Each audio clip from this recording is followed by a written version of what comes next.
Esto es Bolivia Web TV, al alcance del mundo.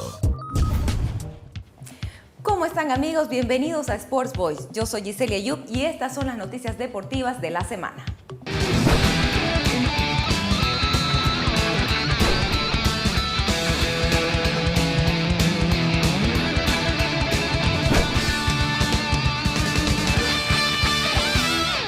Bolívar sufrió hasta el final para ganarle a Blooming 2-1. Una agónica como sufrida victoria logró Bolívar ayer sobre Blooming, que lo deja cerca del título del campeonato Apertura de la Liga de Fútbol Profesional Boliviano. Con un dispositivo defensivo que rindió casi a la perfección y una brillante actuación del portero Marco Daniel Vaca en el cuadro cruceño de Blooming, estuvo a punto de amargarle la tarde a los locales, ya que hasta el minuto final igualaba 1-1. Con atajadas notables, el portero cruceño mantenía el empate en forma increíble, pese a que Bolívar buscó por todos los medios el gol del desnivel. Cuando el empate parecía sellado, una pelota colocada por Cardoso fue bien capitalizada por Arrascaita, que con un tiro bien ubicado hace estallar el estadio. Bolívar ganó, pero sufrió más de lo esperado y ahora el título depende de otra victoria en Potosí. The Strongers no falló frente a Oriente Petrolero en el estadio Ramón Aguilera Costas, donde se impuso 2-0 y cumplió con su tarea de sumar los 3 puntos para mantener el suspenso, la definición del campeonato Apertura de la Liga, hasta la fecha 22 que se jugará entre miércoles y domingo de esta semana.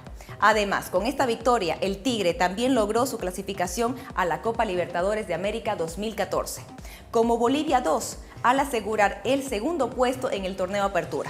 Toda vez que Bolívar tiene Bolivia 1 como campeón del Clausura 2012-2013 y Oriente Bolivia 3 como subcampeón del mismo certamen. A Bolívar le bastará sumar los 3 puntos para dar la vuelta olímpica sin importar el resultado que consiga The Strongers. Aurora se queda con la miel en los labios en Cochabamba.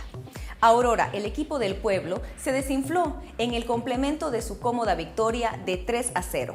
Fue borrada por San José, que rescató un empate de 3-3 en el estadio Félix Capriles. Este empate definitivamente lo alejó de la posibilidad de aspirar al segundo puesto del campeonato Apertura de la Liga. El equipo del pueblo estaba realizando un buen compromiso, redoblando esfuerzos y con Charles da Silva como la principal figura por su excelente definición en el tercer tanto. Pero la reacción de Santos fue progresiva, llegando al descuento, y el toque final llegó con el empate. Real Potosí venció en el último minuto a Sports Boys de Guarnes. En el epílogo del compromiso, con el último suspiro, el plantel de Real Potosí venció a Sports Boys por 2-1, ayer en el estadio Víctor Agustín, para mantener las esperanzas de lograr el pasaporte a la Copa Sudamericana 2014. Guavirá se amargó otra vez la tarde al empatar ayer de local ante Wilstermann de Cochabamba, a un gol por lado, demostrando así que atraviesa un bajón, el cual lo ha llevado hasta los últimos lugares de la tabla del torneo, y lo más preocupante, en la orilla del descenso. Nacional Potosí logró un buen empate ante Universitario de Sucre. Los planteles de Universitario y Nacional Potosí salieron ayer del Estadio Patria de Sucre con un empate a un gol por lado, resultado que no le ayuda demasiado al local, pero sí al visitante, en un intento de lograr un cupo para la Copa Sudamericana 2014, a una fecha del final del campeonato Apertura de la Liga. Muchísimas gracias por acompañarnos. Estas fueron las noticias deportivas en Bolivia Sport. No se olviden de seguirnos en nuestras redes sociales, Facebook, Twitter y YouTube. Esto es Bolivia Web TV para el mundo.